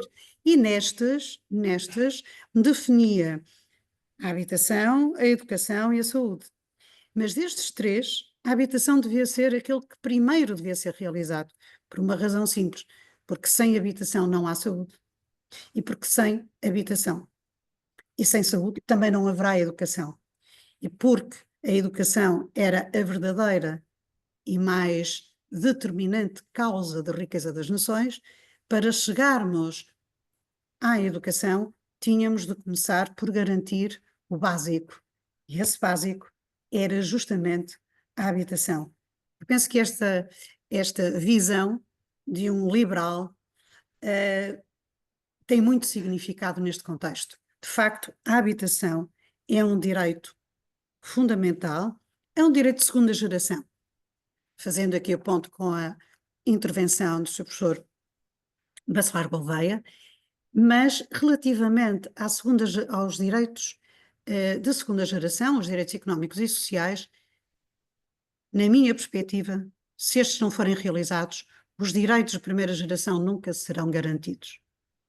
Porque, no fim, a verdade é que a liberdade de expressão ou o direito à vida estarão inevitavelmente postos em causa se nós não garantirmos os direitos de segunda geração: a habitação, a saúde, a educação. E, nesse sentido, as diferentes gerações de direitos fundamentais, tendo cada uma delas a sua própria hierarquia, e percebemos que um direito como o direito à liberdade de expressão seja um direito de primeira geração e o direito à habitação seja de segunda geração, mas também percebermos que, para quem não tem habitação, de pouca valia são os direitos de primeira geração. E, nesse sentido, acho que a reflexão em torno dos direitos fundamentais, talvez um pouco mais pragmática, diria eu, tem que ter em devida conta a importância desses direitos de segunda geração. Bom, e aproximamo-nos do tempo, corre sempre contra nós. Eu não queria amassar-vos muito mais com o direito à cidade, dizer-vos apenas que há um conjunto de princípios fundamentais do urbanismo. O urbanismo, enquanto ramo especial do direito administrativo, um ramo, enfim, muito, com uma ligação muito forte, como sabemos também, à arquitetura, ao planeamento da cidade, é cada vez mais um instrumento de política pública indispensável se queremos, de facto, garantir o direito à cidade. Porque nós podemos garantir o direito à habitação, arranjando uma habitação para todos, e a cidade, de repente, transformar-se num sítio inóspito, completamente congestionado e com problemas sociais, criminais gravíssimos. Não é isso que nós pretendemos. Nós pretendemos garantir o direito à habitação e, simultaneamente, sempre com o foco no direito à cidade, ou seja, numa cidade para todos, numa cidade onde cada um tem o seu papel e o seu lugar e onde não há segregação ou exclusão de ninguém. Nesse sentido, temos de articular as políticas públicas de forma muito integrada, e quando falamos em urbanismo, temos de pensar que o urbanismo e a planificação da urbe não pode passar-se indiferente ao próprio ordenamento dos solos em função dos fins que vão desempenhar para a sociedade, desde o desporto, à cultura, os transportes, tudo isso tem de ser planeado integradamente. Tem que haver um diálogo entre as diferentes especialidades, os diferentes especialistas, dos arquitetos aos engenheiros, passando naturalmente pelos juristas, porque o direito tem aqui uma intervenção essencial, na medida em que a regulação de tudo isto tem que ser feito por instrumento legislativo. Na ordem jurídica portuguesa, como referi há pouco, o direito à habitação e urbanismo é um direito plasmado na Constituição, concretamente no nosso artigo 65, é, portanto, um direito de segunda geração e tem uma conformação muito interessante, porque o legislador constitucional, por um lado, põe em evidência clara no número 1 o direito à habitação. Todos têm direito para si e para a sua família a uma habitação de dimensão adequada, condições de higiene e conforto, que preserve a intimidade pessoal e a privacidade familiar. Portanto, não há dúvida que a habitação é o foco primordial. Para assegurar o direito à habitação, o Estado tem um conjunto de funções, a começar por programar e executar a política de habitação, mas uma política de habitação inserida nos planos de ordenamento geral do território, apoiada em planos de urbanização que garantam a existência de uma rede adequada de transportes e equipamento social. Não se fala em direito à cidade, mas ele está aqui. Ele está aqui. Promover, em colaboração com as regiões autónomas e com as autarquias, a construção de habitações económicas e sociais. Está aqui justamente o toque, a necessidade do Estado garantir, pelo menos para quem não tem capacidade para garantir o seu direito à habitação a preços de mercado, a habitação social deve ser a resposta.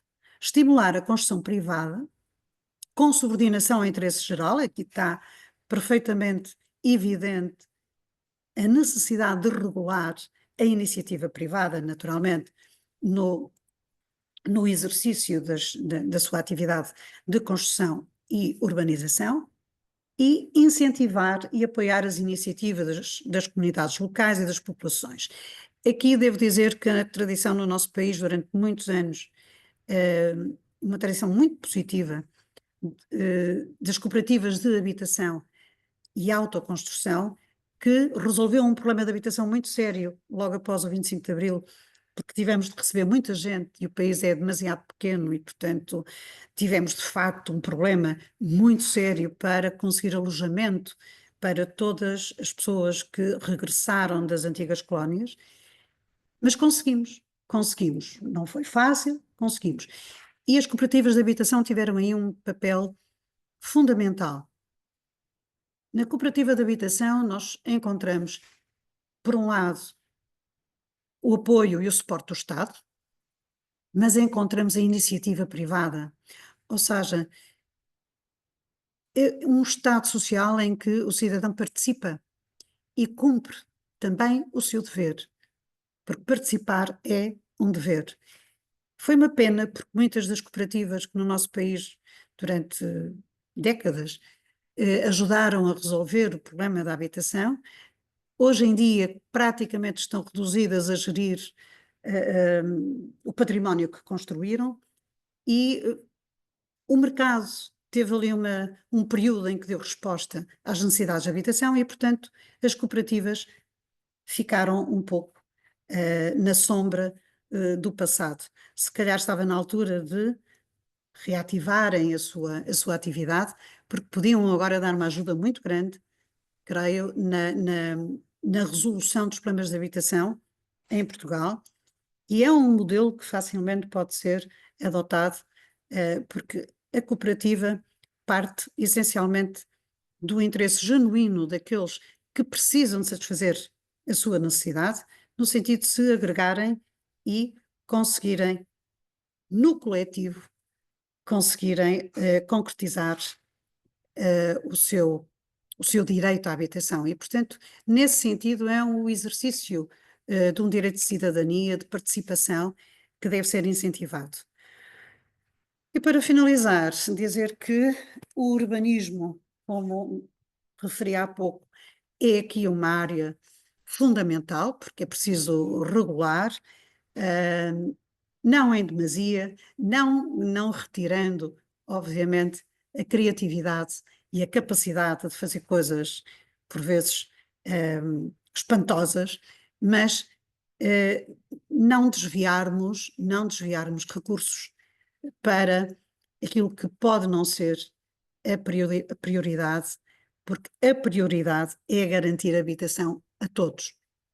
Nesse sentido, o urbanismo tem um papel muito importante, não só pelo alinhamento e planeamento da cidade, para evitar guetos e situações que coloquem a segurança das populações em risco, também na expansão e renovação urbanas, porque é um processo que não pode ser desordenado, é um processo que tem que ser, obviamente, regulado, e criando zonas que vão articuladamente garantir a todos a fruição da cidade. Esta é uma ideia muito interessante, defendida por um autor muito interessante, Joseph Steuben, da área da arquitetura, e que coloca o acento tónico na necessidade do planeamento da cidade. E um planeamento que não pode ser casuístico, um planeamento que deve ser estruturado. E daí que, no nosso país, os planos diretores municipais sejam fundamentais, um documento fundamental que vai orientar o desenvolvimento da cidade, e bem. Alguns conceitos de cidade que podem inspirar esta intervenção reguladora do Estado, através, naturalmente, do direito. O conceito de cidade-jardim, um conceito muito britânico, que se deve a um autor inglês, Howard, que defendia a ideia de harmonizar o espaço urbano com o rural. Muito centrado na vivenda unifamiliar, rodeada de jardim, falava nas Garden Cities of Tomorrow. É evidente que há aqui uma utopia inerente, porque nas cidades superpovoadas isto não é possível. Mas ainda assim é um modelo de cidade que pode ser facilmente concretizável, por exemplo, em países menos povoados, ou com uma população menos densa. A cidade linear, uma estrutura de cidade com uma construção urbana assente nas ligações com vias rápidas para desobstruir os centros mais densos da cidade. Há pouco o Sr. Professor falava ou mencionou Estocolmo. Estocolmo é um bom exemplo, porque a cidade histórica está super preservada, mas se nós repararmos à volta, há cidades novas que foram planeadas de raiz, por exemplo, a cidade natal de Olof Palme, que era uma zona rural e que deu origem a uma cidade, foi toda ela planificada de raiz, e as infraestruturas de construção iniciaram-se nos anos 70, Hoje é uma cidade satélite de Estocolmo, mas com uma qualidade de vida espantosa. Porquê? Porque houve essa planificação e houve uma ideia de cidade. Que cidade queremos? Uma cidade de jardim? Se for possível, por que não? Uma cidade linear, uma cidade onde seja aprazível viver, porque nós chegamos facilmente a todo lado, e por isso, nessa cidade que eu mencionei há pouco, e eu espero não errar no nome, Valingbly, enfim, é quase uma aventura conseguir acertar, mas julgo que é assim que se chama. O metro estava a funcionar desde a primeira hora do primeiro habitante que habitou a nova cidade construída para dar suporte às jovens populações que já não encontravam habitação no centro de Estocolmo. São tudo modelos que nós podemos pensar, bom, mas isso funciona no país nórdico, não funciona no Brasil. Não funcionará assim, mas pode funcionar. Pode funcionar. É claro que depois os modelos terão de ser adaptados em função das realidades específicas de cada região, de cada país, de cada estado. No fundo, a cidade planificada, isso é muito importante. As coisas não correm mal. Quando correm mal, sabemos porque correram mal. Correram mal porque não houve planificação. E, portanto, com as cidades acontece exatamente isso. É preciso planificar, mas pensar na cidade não para hoje, sempre numa perspectiva futura. E nós temos um conceito, enfim, um pouco como a inteligência artificial, que já, para ser franca, já custa falar de inteligência artificial, porque é aquela realidade que esbarra connosco a todo momento. As smart cities também se tornaram um tema muito badalado, muito discutido. Bom, a smart city é um conceito interessante, mas convém não esquecer que é um conceito que assenta numa cidade muito tecnológica, fantástico, mas uma cidade muito tecnológica não é para todos. Nós não podemos aceitar que o foco seja a Smart City enquanto cidade tecnológica, num contexto em que há gente que não tem habitação em circunstâncias, em condições mínimas de salubridade. E, portanto, a utopia faz falta, é importante, mas o pragmatismo também não nos pode abandonar nesta matéria, sob pena de criarmos uma Smart City para uma elite, para muito poucos, apenas para aqueles que conseguirem usufruir dessa tecnologia. E depois ter sempre também, eu estou a terminar, ter sempre também bem presente que a tecnologia é muito importante, é fantástico, até ao momento, e nós em Portugal percebemos isso há pouco mais de uma semana, creio, aliás, na realidade há uma semana, com o célebre apagão. E que de facto, de repente, tudo deixou de funcionar. Só faltou a energia. Foi só um problema de energia elétrica, mas na realidade tudo parou. E portanto, uma cidade muito tecnológica, porque não, mas sempre uma cidade tem que ser pensada para as pessoas em qualquer circunstância, e também a temos que planificar e também temos que pensar a cidade para aquele problema que pode surgir e que nos pode deixar sem a tecnologia. Não podemos ficar absolutamente dependentes da tecnologia, até porque muitos grupos sociais não são assim tão, não têm facilidade de aceder à tecnologia. Basta pensar nos idosos, basta pensar em alguns grupos mais vulneráveis. A cidade também é deles, também é para eles. E, portanto, acho que em determinado momento nos focamos numa cidade tão tecnológica que não percebemos que havia gente à procura de habitação e que não encontrava.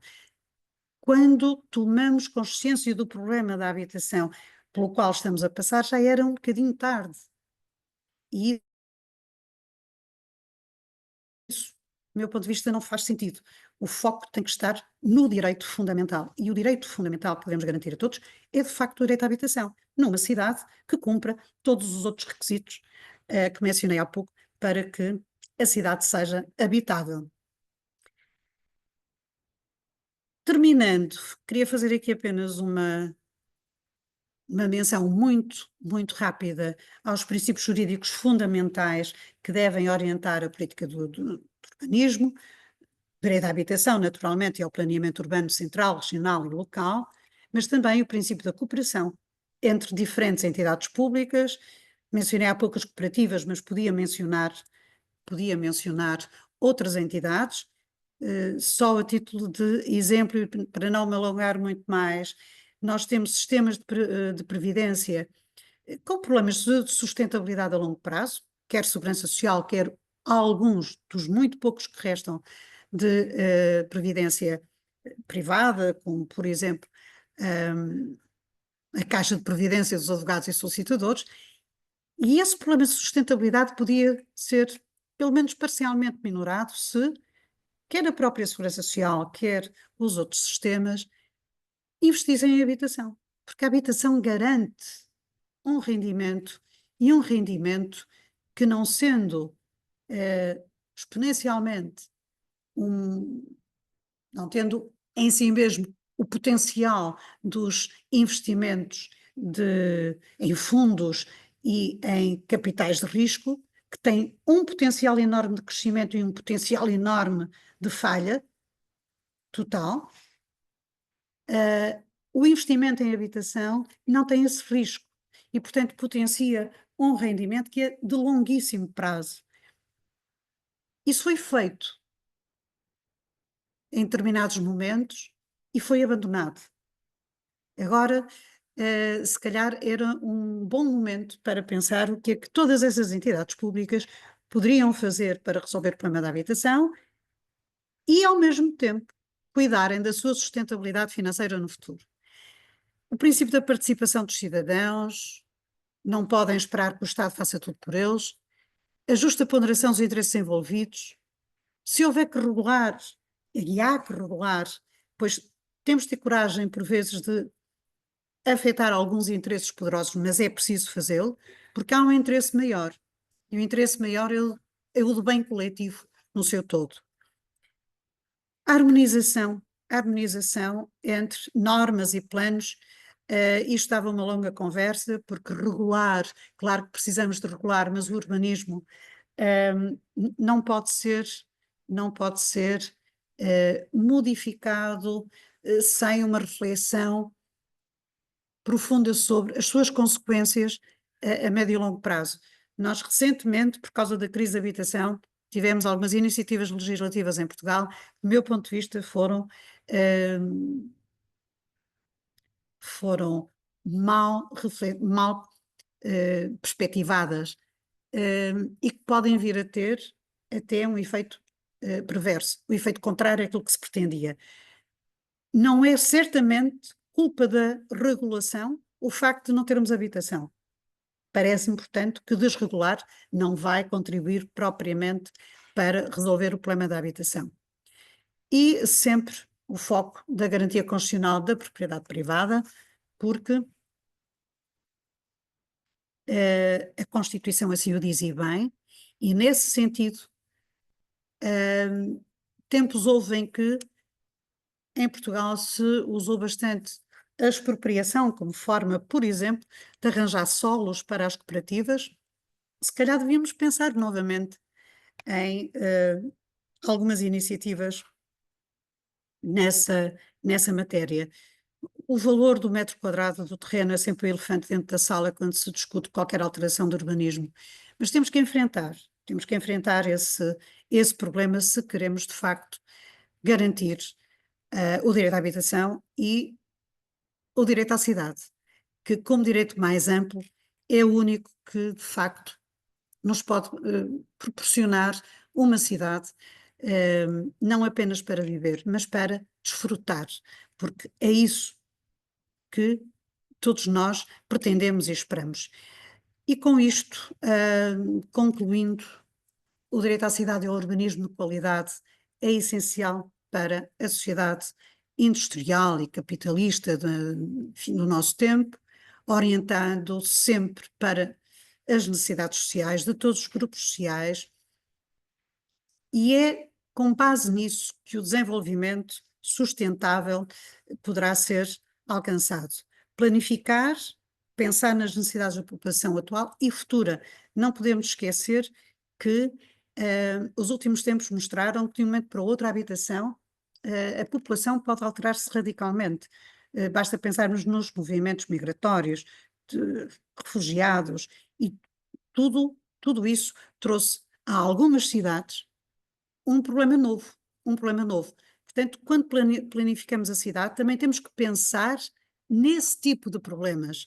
Vivemos uma era praticamente de caos, se pensarmos nas guerras que estão a decorrer um pouco por todo o planeta. Portanto, planificar não para hoje, para amanhã, para o futuro, e o imprevisto tem que estar na equação. O imprevisto, aquilo que pode a qualquer momento desequilibrar o nosso plano. Quando se traça um plano, é preciso pensar nas falhas. O que é que pode falhar? O que é que pode pôr em perigo o nosso plano? Para que ele realmente possa ter algum sucesso. E nesse sentido, o direito do urbanismo assume essa dimensão essencial para garantir o direito à cidade.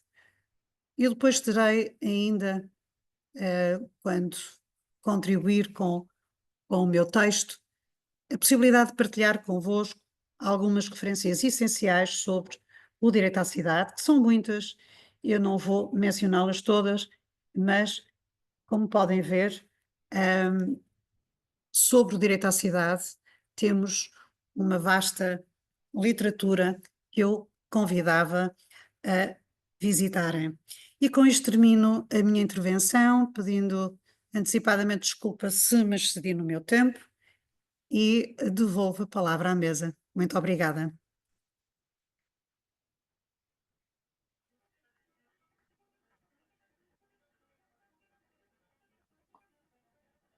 Agradecer, professora Maria do Rosário, pela brilhante palestra. Em função da dinâmica do evento, professor, nós vamos disponibilizar depois os contatos, o professor também, Jorge Bacelar, os contatos para eventuais perguntas, questionamentos, enfim, a disponibilidade dos artigos da exposição de vocês. E, além de agradecer, fazer um brevíssimo comentário, professor Jorge Bacelar, que no plano constitucional, no plano infraconstitucional brasileiro, avançamos muito. Acabava de falar o professor Jorge Bacelar, enquanto a senhora palestrava, que na legislação infraconstitucional, por exemplo, nós avançamos. Nós temos um Estatuto da Cidade, nós temos um Estatuto da Metrópole, mas nós não temos só uma população da qual Portugal não chega a 5% da população brasileira. Né? Nós temos mazelas sociais no plano do direito ambiental, o professor Paulo falou, nós temos degradação ambiental aqui na Amazônia, que será algo indo para em novembro, da COP30, e nós vamos ter a oportunidade de, no cenário amazônico, verberar um mundo como se pretende administrar a questão da sustentabilidade, a questão dos problemas de moradia, de habitação, que também a senhora acabou de nos brindar com a sua palestra. Então, agradecendo imensamente o professor Jorge Bacelar, muito gosto em reencontrá-lo, a professora Maria do Rosário, também na grande palestra. Chama, então, a coordenação, o professor Fábio Veiga, para retomar os trabalhos e que dê continuidade a esse evento de tão alto nível. Muito obrigado.